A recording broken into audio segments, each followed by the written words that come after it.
ರಾಮಾಚಾರಿ. ಈಗ ಸದ್ಯದ ಪರಿಸ್ಥಿತಿಯಲ್ಲಿ ರಾಮಾಚಾರಿಯನ್ನು ನೋಡಿದ್ರೆ ನಮಗೆ ಬೃಂದಾವನ ಧಾರಾವಾಹಿ ನೆನಪಾಗೇ ಆಗುತ್ತೆ. ಯಾಕಂತ ಹೇಳಿದರೆ ಮದುವೆ ಆಗುವಂತಹ ಸೀಸನ್ನಲ್ಲೇ ವಿಶ್ವನಾಥ್ ಅವರ ಬದಲಾಗಿ ವರುಣಾರಾಧ್ಯ ಬರ್ತಾರೆ. ಆದರೆ ಈಗ ರಾಮಾಚಾರಿಯಲ್ಲೂ ಕೂಡ ಅದೇ ರೀತಿಯ ಟ್ವಿಸ್ಟ್. ಅವಳಿ ಜವಳಿ ಆಗಿರುವಂತಹ ರಾಮಾಚಾರಿ ಮನೆಗೆ ಕಿಟ್ಟಿಯ ಪತ್ನಿಯಾಗಿ ಬಂದಂತಹ ರುಕು ಇದ್ದಕ್ಕಿದ್ದಂತೆ ದಿಢೀರಂತ ಬದಲಾವಣೆ ಆಗಿದ್ದಾರೆ.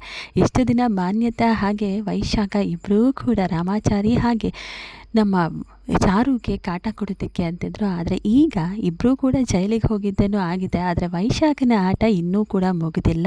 ಆ ಒಂದು ಸೇಡನ್ನು ಈಗ ರುಕ್ಕು ಪಾತ್ರದ ಮೂಲಕ ತೀರಿಸ್ಕೊಳ್ತಿದ್ದಾರೆ. ಆದರೆ ಏನಾಯಿತು ಏನೋ ಅಚಾನಕ್ಕಾಗಿ ದೇವಿಕಾ ಭಟ್ ರುಕ್ಕು ಪಾತ್ರದಿಂದ ಹೊರಗೆ ಬಂದಿದ್ದಾರೆ. ದೇವಿಕಾ ಭಟ್ ಪ್ರೆಸಿಡೆನ್ಸಿ ಕಾಲೇಜಿನಲ್ಲಿ ಡಿಗ್ರಿ ಪದವಿಯನ್ನು ಪಡೆದವರು, ಅಚಾನಕ್ಕಾಗಿ ಸೀರಿಯಲ್ ಇಂಡಸ್ಟ್ರಿಗೆ ಬಂದವರು, ಸಾಕಷ್ಟು ಮಾಡೆಲ್ ಆಗಿ ರ್ಯಾಂಪ್ ವಾಕ್ ಕೂಡ ಮಾಡಿರುವಂಥವರು, ಮುದ್ದಾದ ಹುಡುಗಿ ರುಕ್ಕು ಪಾತ್ರಕ್ಕೆ ಹೇಳಿ ಮಾಡಿಸಿದಂತಹ ಹುಡುಗಿ ಅಂತ ಎಷ್ಟೋ ಮಂದಿ ಹೇಳ್ತಿದ್ರು.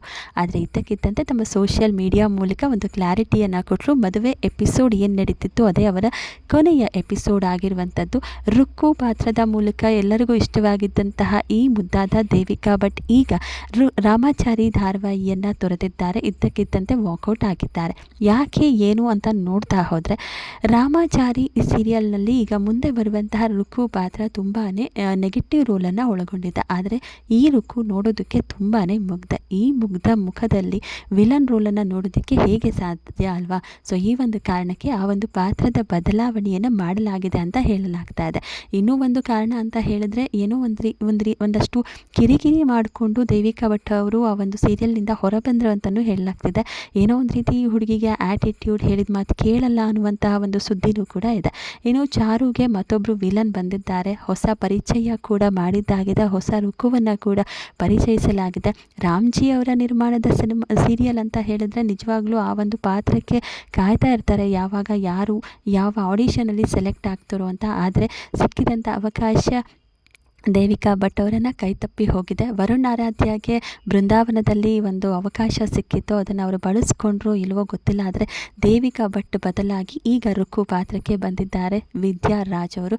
ವಿದ್ಯಾರಾಜ್ ಅವ್ರನ್ನ ನೀವು ಬಹುಶಃ ತೆಲುಗು ಧಾರಾವಾಹಿಯಲ್ಲಿ ನೋಡಿರ್ತೀರಿ. ಇನ್ನು ಕನ್ನಡದ ಒಂದು ಸೀರಿಯಲ್ ಏನು ಉದಯದಲ್ಲಿ ಬರ್ತಾ ಇತ್ತು ಕನ್ಯಾದಾನ, ಆ ಒಂದು ಧಾರಾವಾಹಿಯಲ್ಲೂ ಕೂಡ ವಿದ್ಯಾರಾಜ್ ಅವರು ನಟನೆಯನ್ನು ಮಾಡ್ತಾಯಿದ್ರು. ಇನ್ನು ಅವರಿಗೆ ತುಂಬ ಹೆಸರನ್ನು ತಂದುಕೊಟ್ಟಂತಹ ಸೀರಿಯಲ್ ಅಂತ ಹೇಳಿದರೆ ಅದು ತೆಲುಗಿನ ಸೀರಿಯಲ್ ಅಂತಲೇ ಹೇಳ್ಬೋದು. ಅದು ಹಂಸಗೀತಂ ಅನ್ನುವಂತಹ ಒಂದು ಧಾರಾವಾಹಿ ಮೂಲಕ ಅಲ್ಲಿನ ವೀಕ್ಷಕರಿಗೆ ಅವರು ತುಂಬಾ ಚಿರಪರಿಚಿತರಾಗಿದ್ದರು.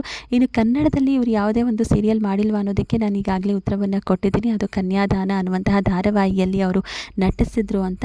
ಕನ್ಯಾದಾನ ಇತ್ತೀಚೆಗಷ್ಟೇ ಮುಕ್ತಾಯವನ್ನು ಕೂಡ ಕಂಡು, ಆದರೆ ಅಷ್ಟೊಂದು ಅವರಿಗೆ ಯಾಕೋ ಹೆಸರು ತಂದು ಕೊಟ್ಟಿಲ್ಲ. ಯಾಕಂದರೆ ವಿದ್ಯಾರಾಜ್ ಅಂದರೆ ಕೆಲವರು ಮಂದಿಗೆ ಮಾತ್ರ ಅವರಿಗೆ ಗೊತ್ತಿರುವಂಥದ್ದು. ಇನ್ನು ಸೋಷಿಯಲ್ ಮೀಡಿಯಾದಲ್ಲೂ ಕೂಡ ಅಷ್ಟೊಂದು ಆಕ್ಟಿವ್ ಆಗಿಲ್ಲ ವಿದ್ಯಾರಾಜ್ ಅವರು. ಎಕ್ಸೆಂಚರ್ ಅಂದರೆ IT ಸೆಕ್ಟರ್ನಲ್ಲಿ ಕೆಲಸ ಮಾಡ್ತಿದ್ದಂಥ ಹುಡುಗಿ ಈಗ ಸೀರಿಯಲ್ ಇಂಡಸ್ಟ್ರಿಯಲ್ಲಿ ಬಂದಿರುವಂಥದ್ದು. ಹೆಚ್ಚಿನ ಮಾಹಿತಿ ಅಂತ ಹೇಳಿದರೆ ಇವರು ನಟಿಸಿರುವಂಥದ್ದು ಬೆರಳೆಣಿಕೆಯ ಸೀರಿಯಲ್ಗಳು ಮಾತ್ರ. ಈಗ ಸದ್ಯಕ್ಕೆ ರಾಮಾಚಾರಿಯಲ್ಲಿ ರುಕ್ಕು ಪಾತ್ರದ ಮೂಲಕ ಗಮನವನ್ನು ಸೆಳೀತಿದ್ದಾರೆ. ಸೋಷಿಯಲ್ ಮೀಡಿಯಾವನ್ನು ನಾವು ನೋಡಿದ್ದೇ ಆದರೆ ವಿದ್ಯಾರಾಜ್ ಅವರು ಹೆಚ್ಚಾಗಿ ಯಾವುದೇ ಒಂದು ಫೋಟೋಸ್ಗಳನ್ನು ಅಷ್ಟು ಶೇರ್ ಮಾಡಿಕೊಳ್ಳಲ್ಲ. ಇತ್ತೀಚೆಗೂ ಕೂಡ ಅಷ್ಟೊಂದು ಆ್ಯಕ್ಟಿವ್ ಆಗಿಲ್ಲ. ಒಟ್ಟಿನಲ್ಲಿ ರುಕ್ಕು ಪಾತ್ರಕ್ಕೆ ಹೇಳಿ ಮಾಡಿಸ್ತಂತಿದ್ದಾರೆ. ಮೊದಲನೇ ಒಂದು ಎಪಿಸೋಡ್ ಈಗ ಆಲ್ರೆಡಿ ಬಂದಿದೆ. ಈ ಮೂಲಕ ಅವರ ಮುಖವನ್ನು ನೋಡಿದ್ರೆ ಖಂಡಿತವಾಗ್ಲೂ ಒಂದು ವಿಲನ್ ರೋಲ್ಗೆ ಸೂಟ್ ಆಗುವಂಥ ಎಲ್ಲ ಲಕ್ಷಣ ಕೂಡ ಕಾಣ್ತಾ ಇದೆ. ಒಟ್ಟಾರೆ ಹೇಳೋದಾದರೆ ಚಾರುಗೆ ವೈಶಾಖ ಹಾಗೆ ಮಾನ್ಯತೆ ಹೋದ ಮೇಲೆ ಹೊಸ ವಿಲನ್ ಆಗಿ ಹೊಸ ಪಾತ್ರದಲ್ಲಿ ವಿದ್ಯಾರಾಜ್ ಅವರು ರುಕ್ಕು ಪಾತ್ರದ ಮೂಲಕ ನಮ್ಮ ಕಿಟ್ಟಿಗೆ ಜೋಡಿಯಾಗಿ ಬಂದಿದ್ದಾರೆ. ಇವರ ಆಯ್ಕೆ ನಿಮಗೆ ಎಷ್ಟರ ಮಟ್ಟಿಗೆ ಇಷ್ಟ ಆಯಿತು, ಹೊಸ ರುಕ್ಕು ನಿಮಗೆ ಇಷ್ಟ ಆದ್ರ ಅನ್ನೋದನ್ನು ಕಮೆಂಟ್ ಮಾಡಿ ಹೇಳೋದನ್ನು ಮರಿಬೇಡಿ.